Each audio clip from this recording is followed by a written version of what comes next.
another edition of the UK Law Weekly podcast with me, your host, Marcus Cleaver. This week we're going to be looking at the case of Armers and Nottinghamshire County Council, and the citation for this case is 2017 UKSC 60. The origins of this case go back a long way to when Armers was a child and in the care of Nottinghamshire County Council. The council put her in the foster care of an anonymised Mr. and Mrs. A from early 1985 for a year, and then put her under the care of the anonymised Mr. and Mrs. B for about 4 months from October 1987. Unfortunately, during those respective periods, Armers was physically and emotionally abused by Mrs. A and sexually abused by Mr. B. The basis for the case is not that Nottinghamshire County Council were negligent in the selection or supervision of the foster parents, but rather that they are still liable for the abuse. This was because they had either breached a non-delegable duty or because they were nevertheless vicariously liable for the abuse. Both the High Court and the Court of Appeal disagreed, but the claim moved on to be judged by the Supreme Court, which is where we pick up the case. The 5 justices began by confirming that local authorities are not under a non-delegable duty to ensure that reasonable care is taken for the safety of children during the period that they are in the care and control of foster parents. For them, this would simply be too broad a responsibility and would also be too demanding. A look at the relevant legislation also seems to support them in this assertion, as the Child Care Act 1980 allows for children to spend time with relatives or friends, and so a strict liability in these types of situations would create a conflict between the duty to promote the welfare of the child and the need for the authority to avoid exposing themselves to such significant liability. The Act also makes it clear that the nature of the duty does not relate to day-to-day care, but rather to arrange for foster care and then to monitor the foster parents. This is further confirmed by the ability of the Secretary of State under Section 22 to make regulations relating to foster care, but not for the day-to-day care of the child. However, when the Supreme Court turned its attention towards vicarious liability, Armers was actually successful based on the principles set out in the 2010 case of Cox and Ministry of Justice. Essentially, this meant that there were 4 key aspects of the case to look at and analyse, and so we'll go through each of these in turn. Firstly, there is a question of how integrated foster care is with the local authority. Given that it is Nottinghamshire County Council who carry out the recruitment, selection, training and subsequent supervision of foster parents on top of paying for their expenses, it would be hard to argue that the foster parents are on their own and carrying out the fostering activities independently. The second factor looks at the creation of risk, and again, even through a cursory examination of fostering, we can see that by placing children with foster carers, there is a degree of risk involved. The third factor is perhaps less obvious to discern in this relationship, as it relates to control.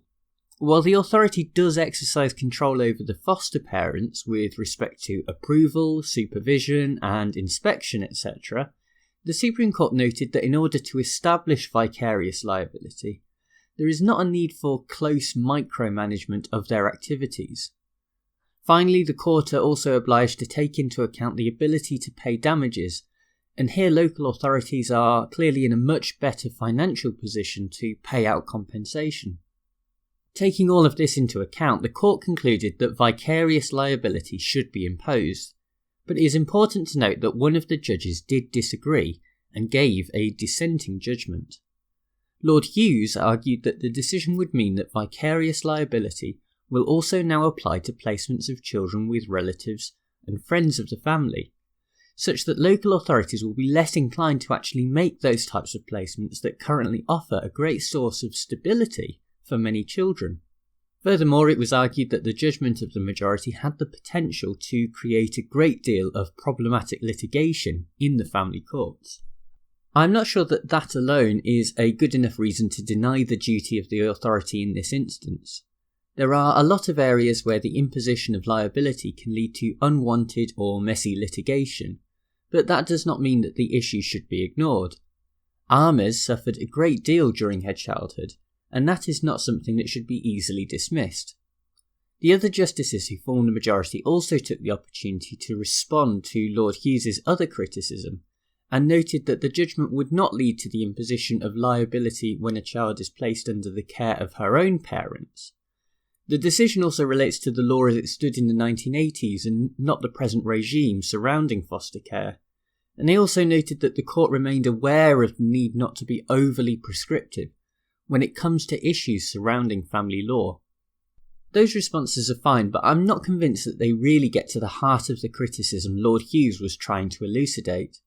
The real problem is that by extending vicarious liability in this way, there are possible unintended consequences in terms of the way that local authorities operate the foster care system. The Supreme Court did not find any evidence to suggest that their decision would discourage local authorities to move away from foster placements, and indeed there may be negligible effects because it is much cheaper to have a fostering system compared to a reliance on residential care for children. This may be true, and it is unlikely that any local authorities will stop using foster parents as a result of this decision, but it is also likely and prudent that the risk of vicarious liability will be a factor for local authorities when making decisions on that subject, whether they relate to restricted budgets or otherwise. The issue is that the effect of the decision will be felt in a much more nuanced way than the Supreme Court expects. An awareness of this new potential area of liability for local authorities will possibly result in there being a lot more micromanagement of foster parents than there currently is. There are budget implications for this that authorities will have to take into account, but greater supervision might prevent future incidents of child abuse. However, the greater scrutiny will also have an effect on foster parents too, because they will be operating under a much more careful eye from the authority, and this will have an effect on the child and their perception of family life. It may also act as a discouragement for those looking at getting into foster parenting if it is going to be so much hassle. In the end, we have to be satisfied with the individual outcome of this case, while remaining sceptical of the precedent that has now been set. What Mrs. Armers had to endure in terms of the childhood abuse is absolutely terrible, and while no financial compensation can ever really make up for it, she did say after the judgment that she felt she could now start living, and that is a great result that we should all be pleased with. However, the longer term implications are something that we should be rightly concerned about. The Supreme Court's decision to impose vicarious liability has far-reaching consequences on foster care that they should have been more careful to consider.